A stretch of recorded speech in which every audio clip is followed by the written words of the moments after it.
दादा असं नका ना रुसू. ए बाई, तुम्ही घरात हसताय खेळताय तमाशे करताय ते चांगलं दिसतं होय तुम्हाला? हा हो पण दादा असं तुम्ही चिडल्यावर थोडी ना ते मिटणार आहे. ए जाऊ दे ग बाई, मला एकट्याला राहायचंय, जा तू. एक काम करतो, केक फ्रीजमध्ये ठेवतो, नाही तर खराब होईल. अहो भाऊजी, तो केक टाकूनच द्या ना. तसं बी तो कुणाला माझा बर्थडे करायचा आहे. हो बहिणी, तुम्ही शांत व्हा ना.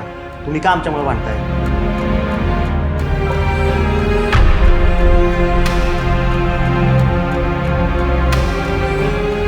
नका ना जाऊ दादा, चला ना प्लीज. केक आणलाय ते बर्थडे करूयात आपण, चला ना. ए, नको ग, आता तो बर्थडे परत गेलो तर मोठा वाद व्हायचा, पेक्षा नकोच ते. काय दादा बरं आहे ना?